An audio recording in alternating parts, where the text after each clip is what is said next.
Welcome to the final week of the regular season. It's rivalry week. We're headed to the University of Virginia in the Commonwealth Clash. We don't like them, and they don't like us. Our Virginia Tech Hokies currently sit at 6-5, looking to cap off the regular season on a 3-game winning streak.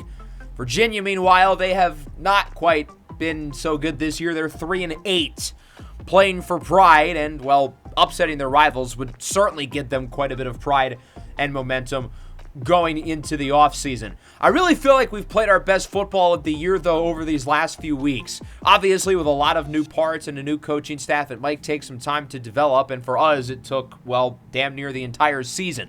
But it really feels like our team has leveled up over the last month or so, a big reason why we've played well after falling behind early in ACC play.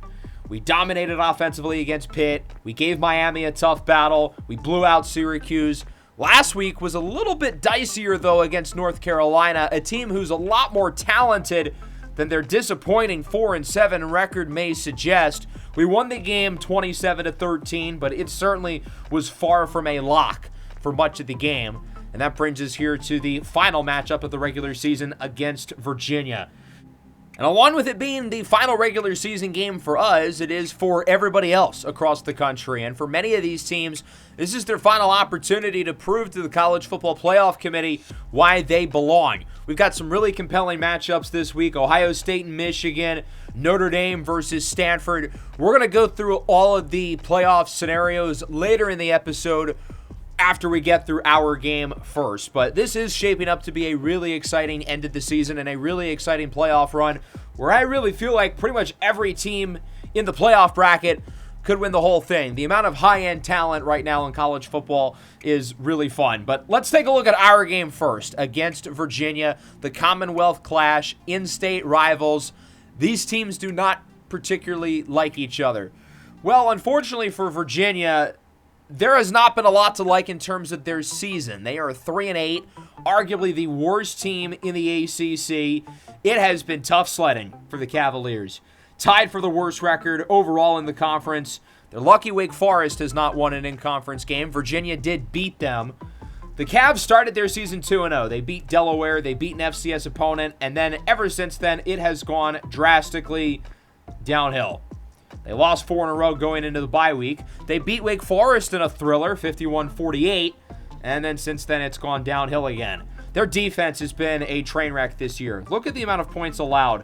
Other than the Clemson game, which is kind of a surprise because Clemson is a good offense, they regularly allow 40-plus points a game. On offense, they're led by redshirt senior quarterback Melvin Cain. In his final collegiate game, he is explosive. The second fastest quarterback in the country, only behind Clyde Poole. He is a very similar play style to Poole. He is a very similar build to Poole. At running back, the sophomore, Shair Gaines, leads the way. He's really talented. At wide receiver, KJ Wells, the senior, had a phenomenal junior season, has been a lot quieter this year. His draft stock has gone down, but still a talented player who we're going to have to cover. And then defensively, there's not a lot to like. This roster is not in great shape on paper. Maybe the worst team in the ACC. So we're hoping we can come in here and beat our rivals. As much as Virginia's really not having a good season, they've lost 8 of their last 9 games. It's a rivalry game, and it's a road game. And because of that, things could get a little dicey. A team like Virginia possibly has had this game circled on the calendar for much of the year, maybe realizing they're not going to really match up with the Clemsons and the Georgia Techs of the world. But they really want to win this game, get some pride, and get a strong end to what has otherwise been a disappointing season. Poole on third down, scrambles around. He's got his slot receiver, Trevor Adams. Adams with the juke move, nearing the 50, as he's able to get open on the drag route, keeping the chains moving for Virginia Tech. Following play, 2nd and 10, joined by Ashwell Virgo in the backfield as Poole goes play action. Poole scrambles around to the left side, looking to run with it, and look at all that space. Whoop! Juke move, gets to first, past the 40. Do not give Clyde Poole that much space. He is going to make you pay. And Virginia should know that all too well, going up against Melvin Cain in practice every day. John Trey Hickson, the senior, hauls it into the 20. It was fun honoring our seniors last week in the win against North Carolina. As it is now a 3rd and 5. Mark Armstrong wrapped up from behind as he loses a yard or two. Quinn Corona brings him down, and that'll bring out the field goal team. 33-yarder for Ashton Lemon, who still has not missed a kick all year. His kick is up. It is down the middle. So Virginia Tech opens the game with a field goal. I feel like we could have gotten a little bit more making it into the red zone, but we'll take points nonetheless as we take our first look at the Virginia offense. Shire Gaines on second down is smothered for a loss of about 4. Noah Singleton leads the way, joined by the freshman Colby Cook. 3rd and 14. Kane has time. Hit as he throws late. It's Jensen Diglio with the pressure. A 3 and out. So with the stop on defense, we'll get it back on offense with a 3rd and inches. Play action. Poole. High throw. Hauled in anyway. Jontre Hickson with the first down nearing the 30. That was not a great throw. Even though he was open, the pass was a little bit offline. But a good job there by Hickson to leap up and still come down with it. Might have lost some yards after the catch, though, due to the fact that he had to jump. That's on Clyde. He's got to be more accurate. Poole, play action on the run. He'll dump it off short. It's Tevis and Jackson, the backup tight end, inside the 15. Sometimes the best play you can make is the easy one. Really good play after the catch. Nearing the end zone, it's broken up. Good coverage by Jalen Shepley, not letting Nazir Ishmael come down with it. 4th and 1 at the 2. We're keeping the offense on the field. This is an easy decision. Poole hands it off. Armstrong does not get it. Virginia gets the stop. And the Cavs will get the ball back. It's Shaquille Lowry who brings down Armstrong, and our inconsistencies in the short rushing game continue. There's KJ Wells with the first down. We mentioned him as a name to watch out for. Good play by the Cavs on second down. Gaines on the screen is going backwards. It's Noah Singleton, the All-American linebacker. 3rd and 10. Kane under pressure. He'll go short. It is caught by Wells again. That's not going to be enough for the first down, though. Corbin Roll brings him down. So the Hokies get the stop. They'll get it back on offense. Here is Armstrong. Gets a couple of blocks. Here's the big play we've been waiting for out of Mark Armstrong as he gets 20. A slow start so far for Armstrong with the missed 4th down on the last drive. He gets a good play there. Virginia Tech continuing to show confidence in their junior running back. 3rd and 10. Poole looks to throw it. Scrambles to the right. He'll keep it. And Poole, that's going to be close. They're not going to give it to him. 4th and inches. We did not get the short 4th down conversion on the last drive. We're going to try again, though. Poole goes for the sneak, and he gets it. We were originally going to call a sneak on the 4th down on the last drive, but I thought they had too many guys over the center, which is why we audibled it into a run. Here's Armstrong up the middle, churning out yards. He gets the first down. A good run for Mark Armstrong, who's been busy today. He's been in and out of the lineup all year as he's been banged up. Here's Cabrera, bounces off a blocker, and he's in.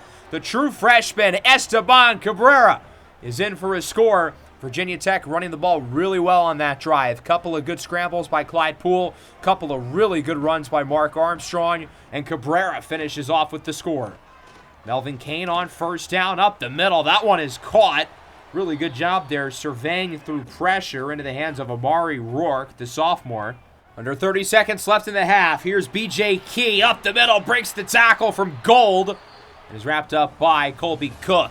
That'll wrap up the first quarter. Good start here for Virginia Tech here in the Commonwealth Clash as we lead it 10-0. Clyde Poole's been effective, especially as a runner. We've really ran the ball well. For a team who, for most of the year, did not run the ball effectively, I've been encouraged with what I have seen, especially on the last drive.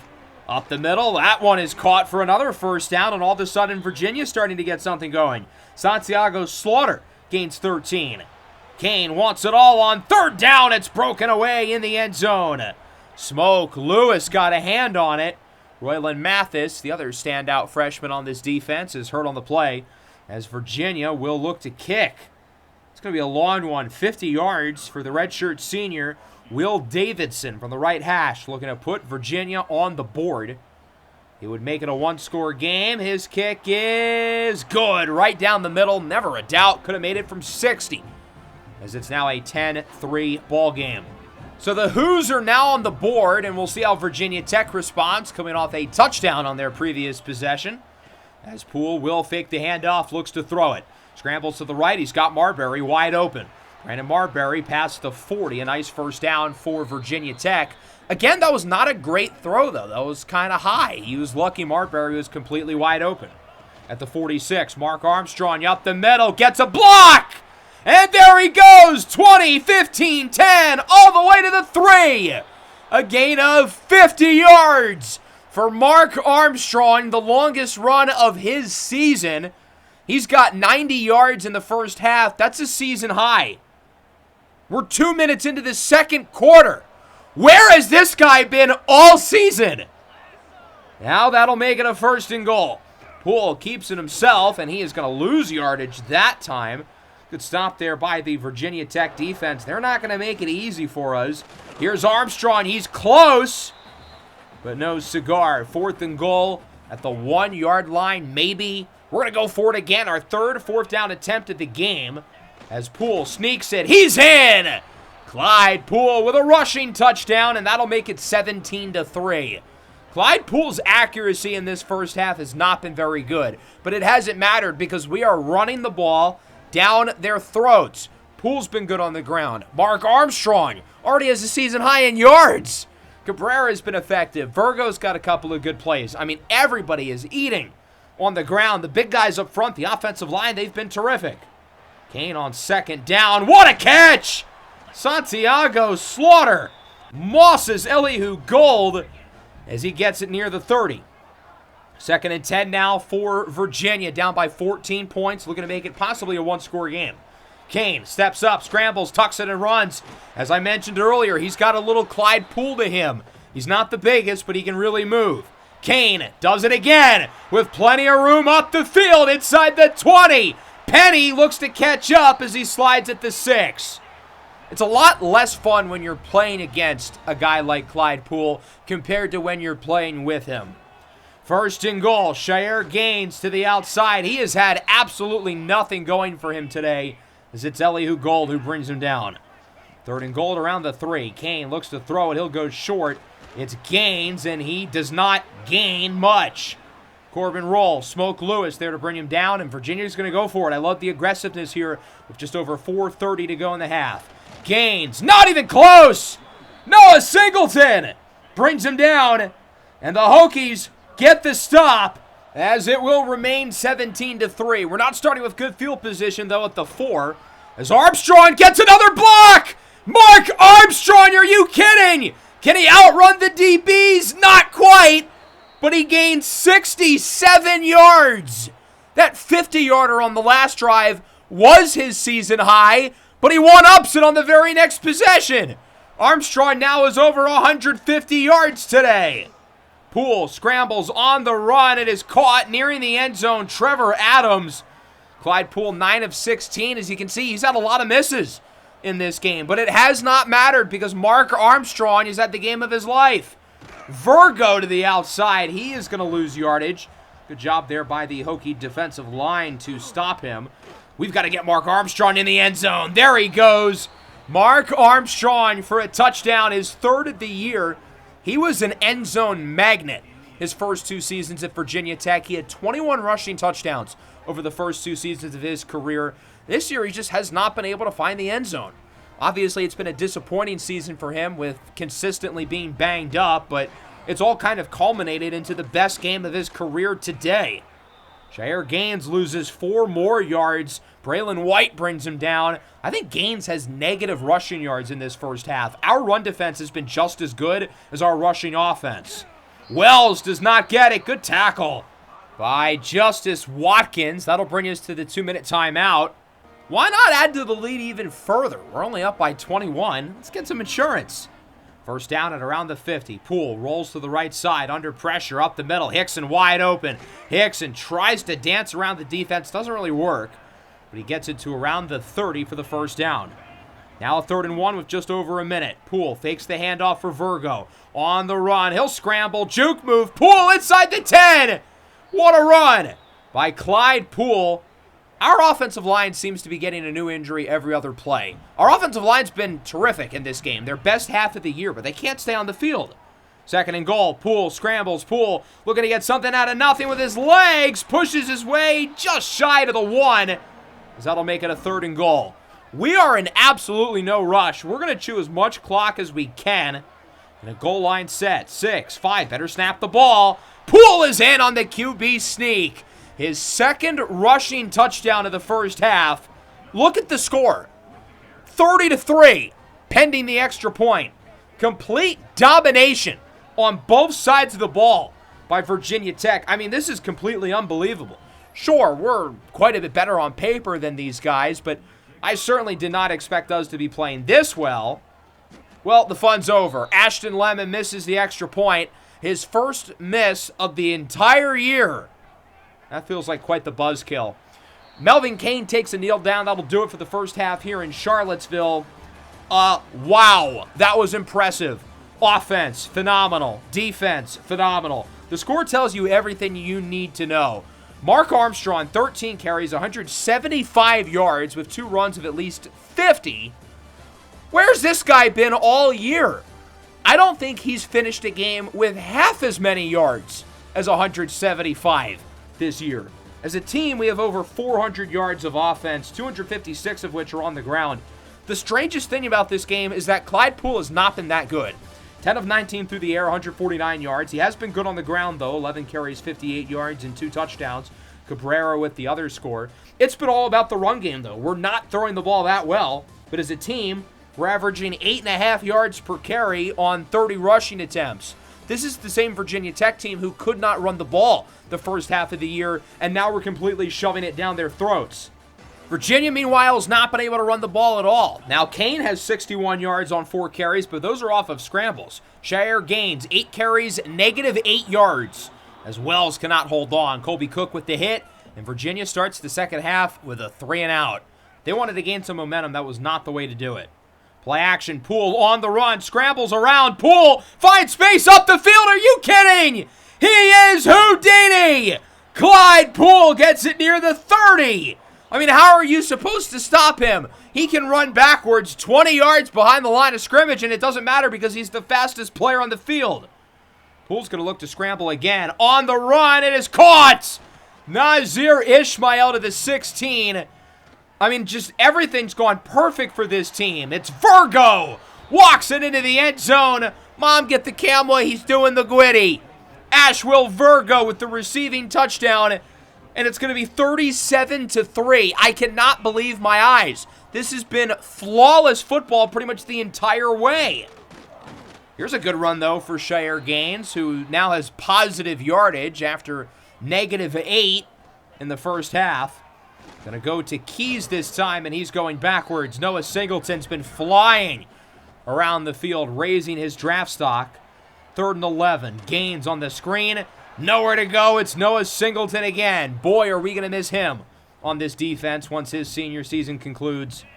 Virginia Tech has it back halfway through the third. Starters are out there for now as Adams gets by the defender. There goes Trevor Adams past the 40.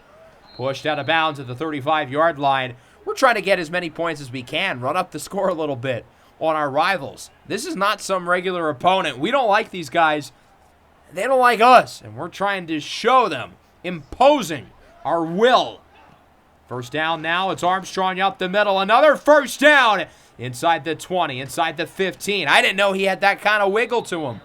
Mark Armstrong's 4th carry at the game of at least 20 yards. He only had 2 20-plus yard runs the entire year coming into this game, and he's tripled his total within one game.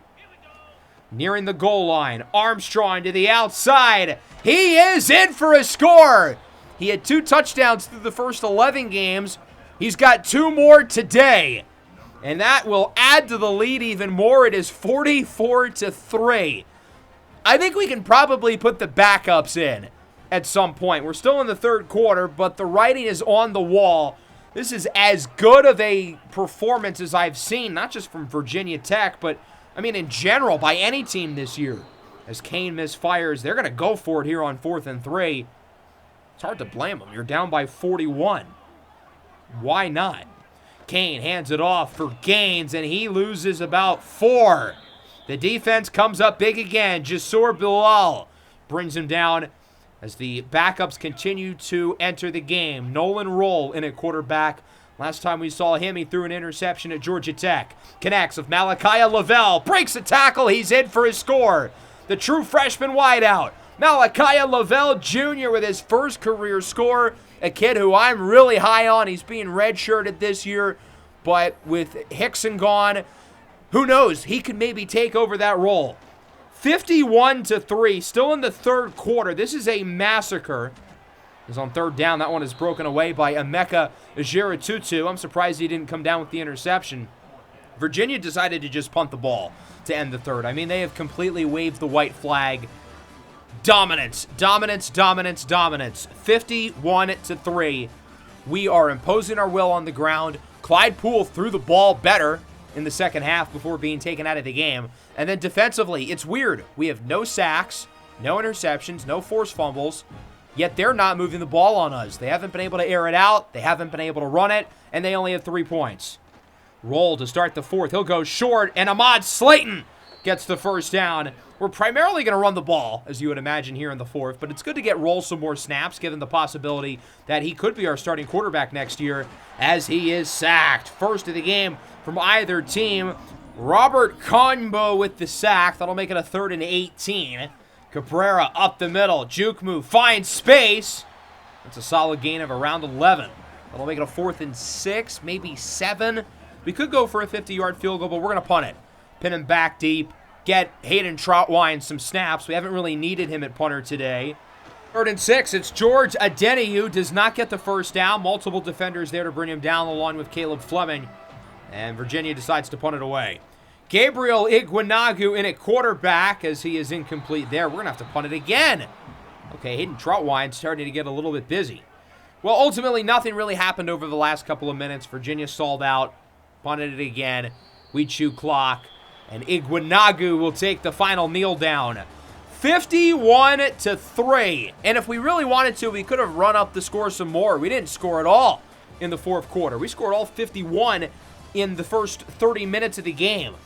Complete domination by Virginia Tech. I mean, a full-on blowout from start to finish. The score, again, tells you everything you need to know. We dominated in every single facet of the game.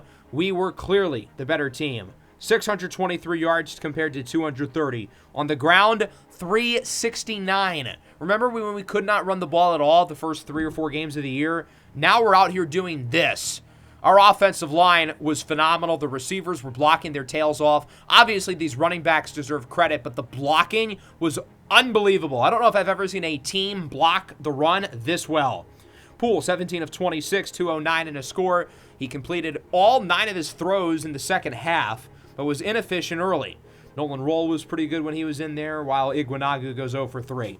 Mark Armstrong, 15 carries, 201 yards, 2 touchdowns, 4 of at least 20+. He didn't even have a 100-yard game this year, and he erupts for 201, and again, could have gotten more had we kept him in the game. I know Armstrong has not had a great season, but I know there was a lot that we could unlock with him. I didn't know he'd be this good, but point remains. Poole, meanwhile, adds 84 yards through the ground and 2 scores. Very balanced through the air. Hickson and Adams lead the way. Offensive line, top to bottom, incredible. They were throwing guys on the ground in run defense. You could tell these offensive linemen do not like the University of Virginia. And then the defense. We haven't really talked about them as much today, but they only allowed 3 points. They were nearly flawless despite not getting any sacks, any interceptions, any fumbles. It was just so consistent on a play-by-play basis. Through the air, Melvin Cain was efficient, 18 of 28. He only had 108 yards. He averaged less than 4 yards per pass. He always looked short because there was nobody open down the field.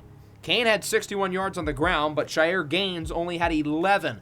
Our run defense was really good. Noah Singleton in particular. This Virginia team is bad. I mean, there's no other way around it. They've lost 9 of their last 10 games, including a 51-3 defeat at home against their number 1 rival. This program is going to have to make changes if they want to be competitive with us in the Commonwealth Clash. Otherwise, if they keep trotting out these losers, it might be a free win on the schedule for us. So we officially finished the regular season with a record of 7-5, 4-4 in conference. Remember, we started 0-3 in ACC play, losing to Louisville, Duke, and Georgia Tech. That's 4 of our last 5 games that we won, and the one game we lost against Miami, who has a chance at the playoff, we were in that game for 3 quarters. We had the lead at halftime. Our team from the beginning of the year to where it is now has improved so much. That says a lot about the coaching staff and the culture that we're building, and hopefully that'll resonate with all these recruits.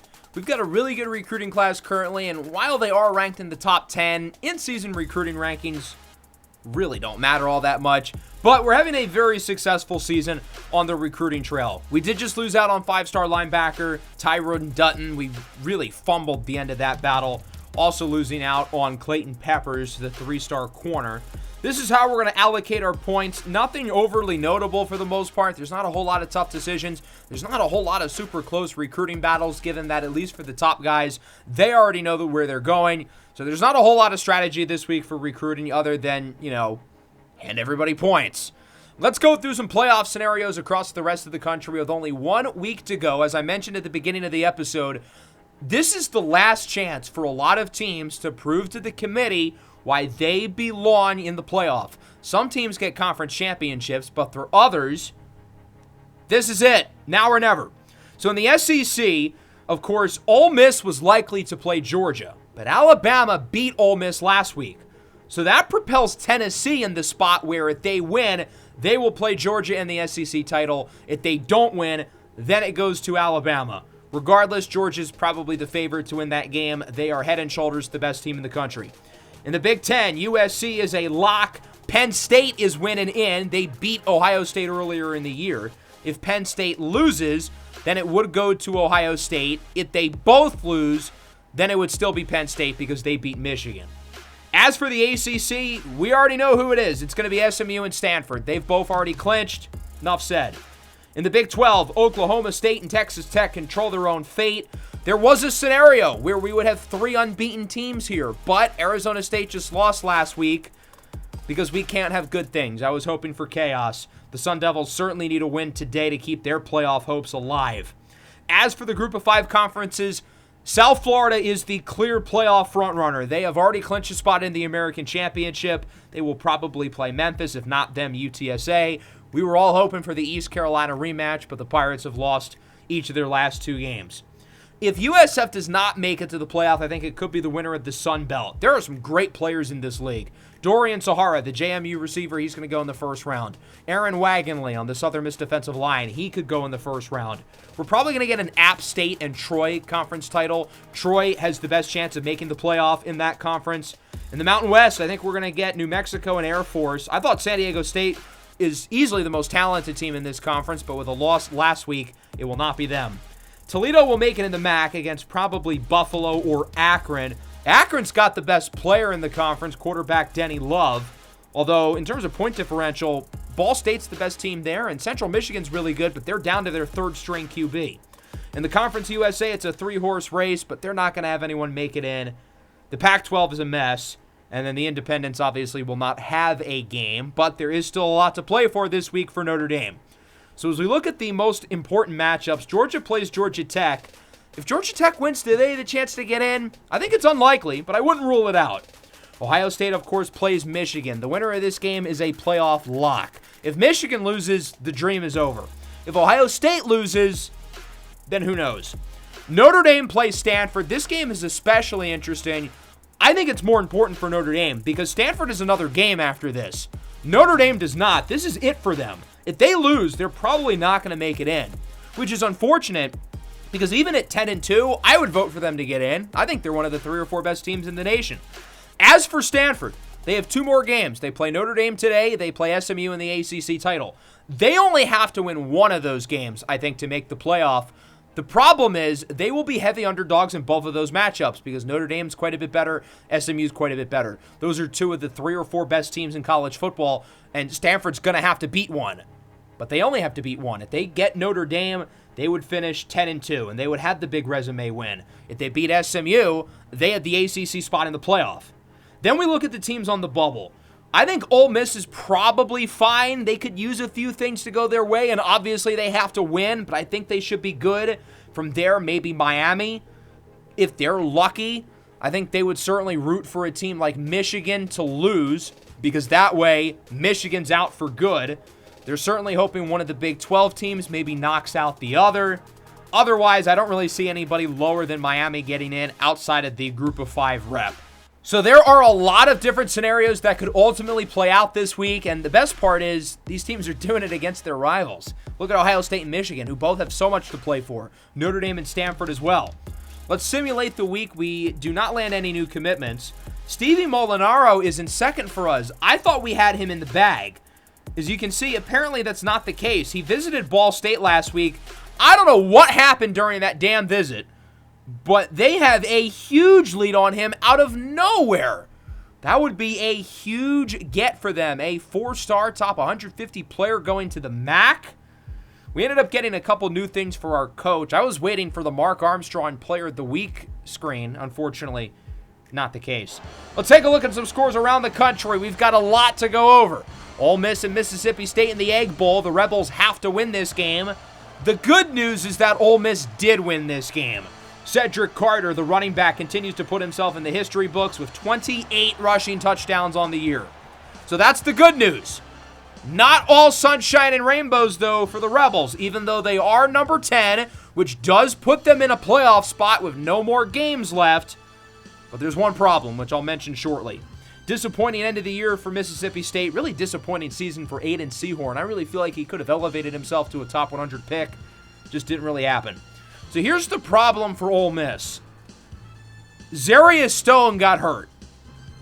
Now, there's not an injury tag next to his name, so it looks like he'll be fine. And luckily, Ole Miss is going to have a few weeks of rest before a likely playoff game. If he's out, this team does not have a chance to win because Zarius Stone is one of the 2 or 3 best quarterbacks in the nation.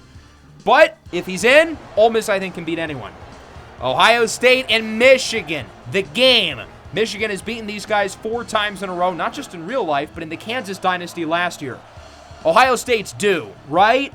This ended up being a really close game, but ultimately the Buckeyes finally got past the boogeyman. 4 touchdowns for T.K. Dicer, the junior receiver, 38-34. Ohio State now ranked number 5. They can make the conference championship with a Penn State loss. As for Michigan, their playoff hopes are done. Michigan was undefeated for a large chunk of the year, but they just are not as good as the big boys up top.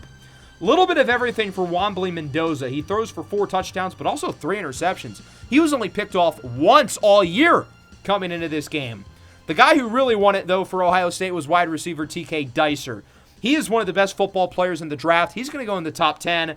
Browns franchise enthusiasts, take notice because he is very much a candidate for our first-round pick.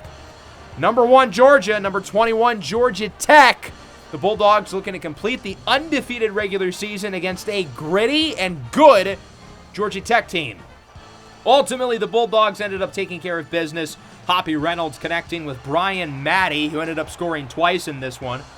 So the Bulldogs, 12-0. They officially, of course, are going to the SEC title game. They would have had they lost this game anyway. They could have lost this game by 100, and they still would be a playoff lock. Hoppy Reynolds played really well. Xavier Eccles scored 3 times. Sorodiah Nobles, the best freshman in the country, much of the same from him. I give Georgia Tech some credit, though. When we played against them, I could tell that, well, this team is going to struggle against really good opponents. And yes, they lost to SMU, they lost to Clemson, they lost to Georgia, but they didn't get blown out in any of those games. And they did beat Texas Tech earlier in the year, who's probably going to make the playoff. Speaking of SMU, ranked number 4, looking to complete their undefeated season as they face off against the Boston College Eagles. SMU has already clinched a spot in the ACC title. I'm sure they'd love to add more insurance in terms of their record, and that they would. Tyree Wells has the Mustangs at 12-0 with this incredible touchdown off the hurdle by P.J. McCarley. The Mustangs move up to number 3, officially a playoff lock, as they get set to face off against Isaiah Timpf and Stanford in the ACC title.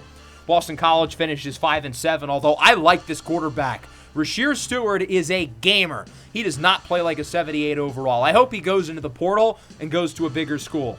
Tyree Wells, meanwhile, 4 scores of his own, much of the same for the junior signal caller. Tennessee ranked number 3 with a win. They will go to the SEC title to play against Georgia. They were playing against the Vanderbilt team, who, of course, was really good earlier in the year with a harder schedule. They have since faltered, and they're just not on the same talent level as Tennessee.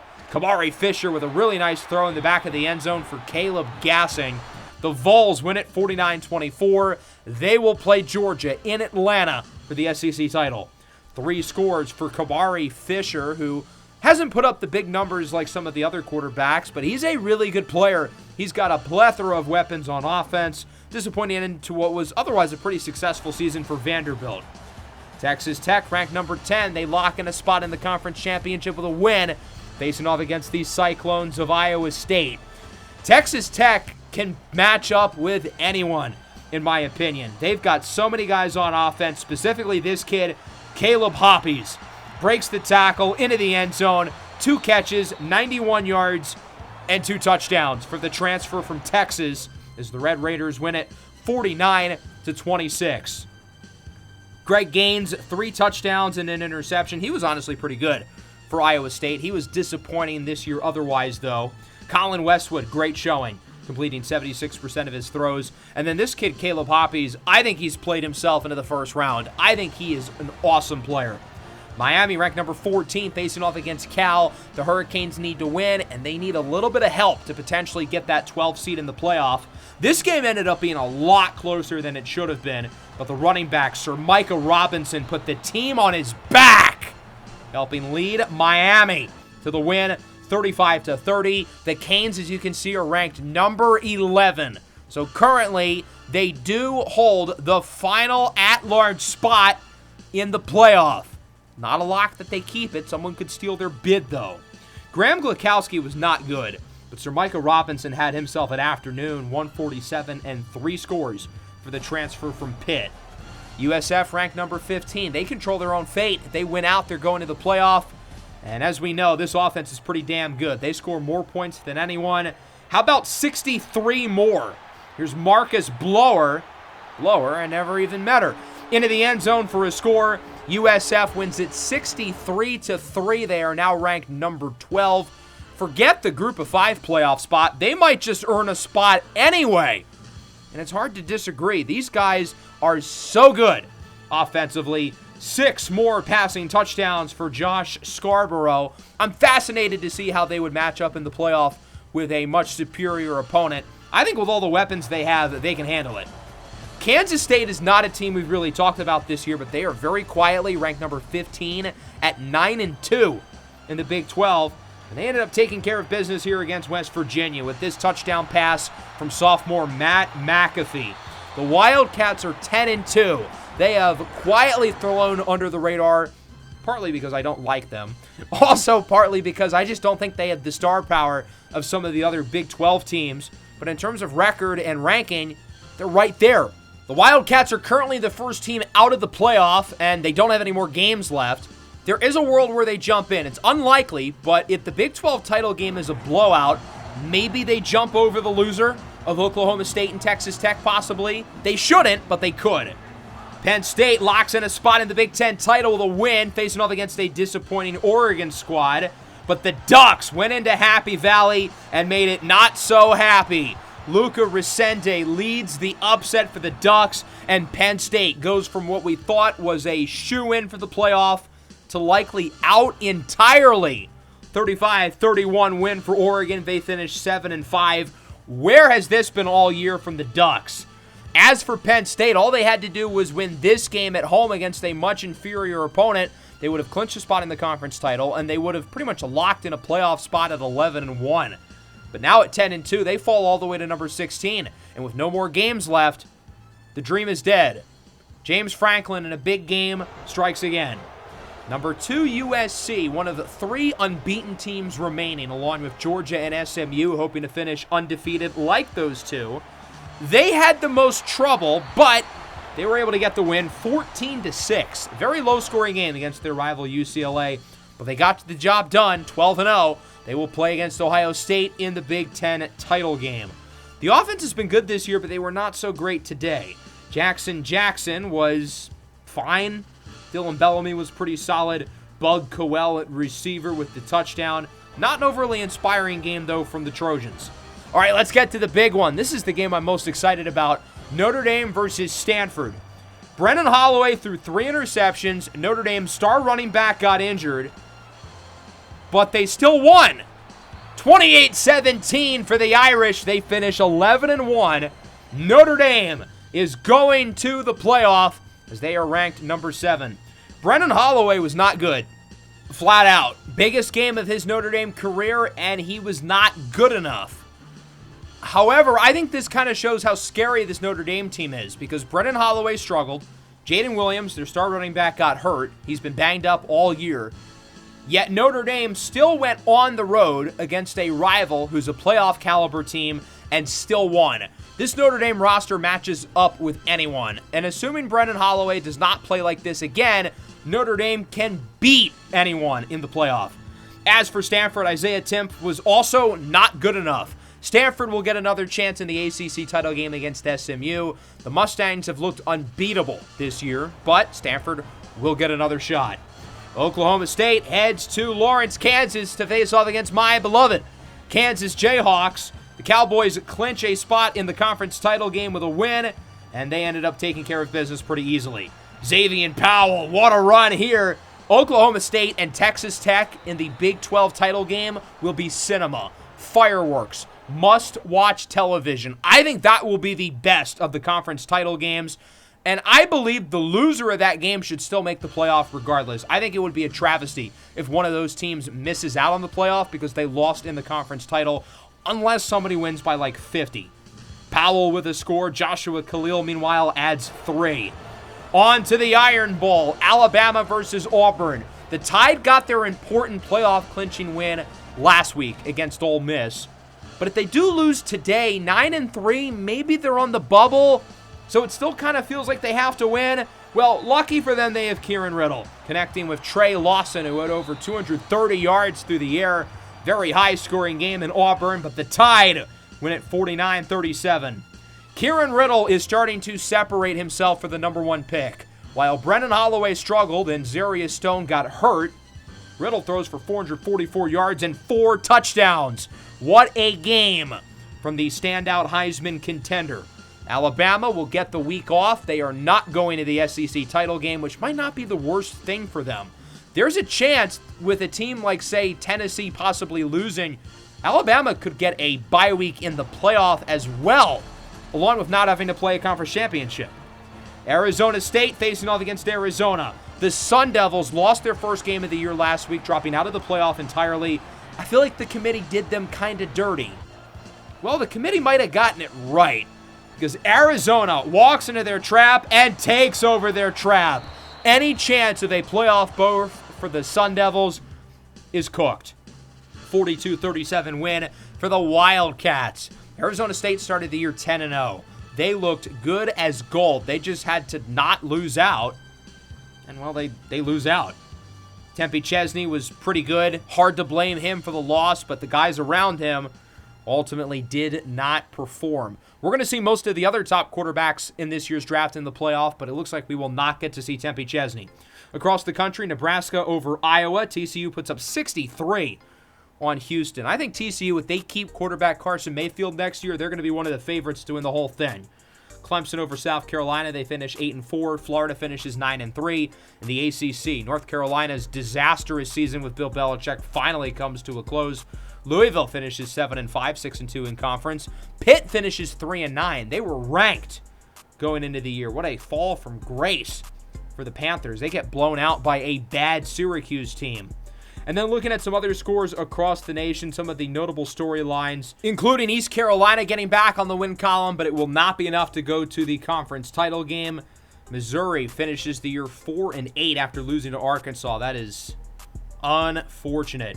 Oregon State beats Washington State in the de facto Pac-12 title. The Beavers 4-8 with a conference championship. Let's take a look at our rankings, and what I think is interesting now about being at the end of the regular season is that other than the teams who play in the conference title, everybody else is not going to move. So in terms of the bubble, this is the final order. Really 11 down where Ole Miss is currently the teams in the bubble. So Ole Miss would get first priority, then it would go to Miami, etc., etc. The only thing that could change that order is the results of the conference championship games. So we may very well be looking at some combination of these 12 teams in the playoff. Maybe the loser of Texas Tech, Oklahoma State drops out. Again, I think that would be a bad decision by the committee. Players of the week, Kyle Mays of Arkansas and Andre President of Tennessee. Mays is a beast, one of college football's leading rushers. Micah Humble wins it on offense. Hard to disagree with those numbers. And then Isaiah Austin of Clemson wins it defensively. Kieran Riddle takes over first place for the Heisman. Hard to disagree with this one. He's been the most accurate and the most dynamic quarterback in the country. How did he look this bad for 3 years at Virginia Tech? That's got to be such an awful look for the previous coaching staff who was here, who had this elite level prospect, and make him look bad. I don't know how they did it. Luckily, that staff is gone. Denny Love in second. That is kind of a surprise. Julian Hero still in third. I don't get the obsession with him that high. And then Scarborough and Dicer round out the top 5. No more Zarius Stone because he got hurt. No more Brennan Holloway because he threw 3 interceptions. He falls all the way down to 10th on the list. South Florida has 3 guys here. That team is as good as you can ask for from a group of 5 team. As for our projected bowl game, they have us in the Military Bowl right now against Tulsa. I would think that's who we're going to get, barring some change. I don't see how the conference championships would really affect that.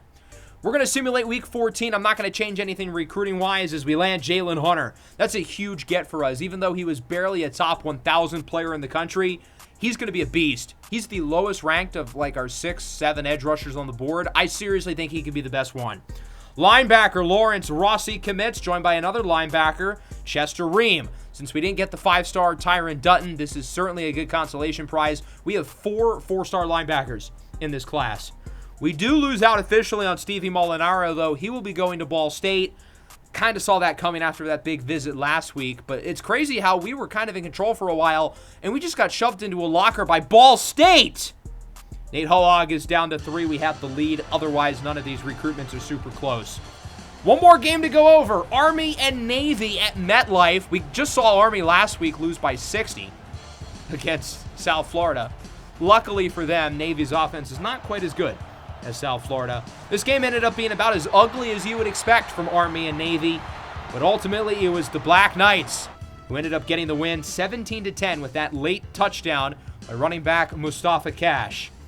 Isaiah Lanier did not put up the biggest of numbers because Army obviously running the option. Navy even more so. They only completed 6 passes from Hassan Mofili. So that is obviously the only game this week. Army wins the final regular season game of the year. Navy finishes 1-11. And now we've officially got our conference championships set up. Tennessee, Georgia, Ohio State, USC, Texas Tech, Oklahoma State, SMU, Stanford headline the list. We've also got Middle Tennessee State, Liberty in the Conference USA. A rematch of the Season 1 conference title in the Kansas Dynasty last year. That game was wild. Air Force, New Mexico State in the Mountain West. Akron, Toledo in the MAC. App State and Troy in the Sun Belt. And then Memphis, USF in the American. USF is win and in the playoff as they currently sit as the 12th seed and could move up if they do end up winning that game against ranked Memphis. No changes to the top 25, of course, as that will officially wrap this one up. I hope you guys enjoyed. Next time around, we're going to kind of bounce around a little bit. I think we're going to go through the conference championships, and we will go through our bowl game, and then the following episodes will be the college football playoff watch-along. I hope everyone enjoyed. Make sure to leave a like. Make sure to subscribe to the channel if you are new. Peace out.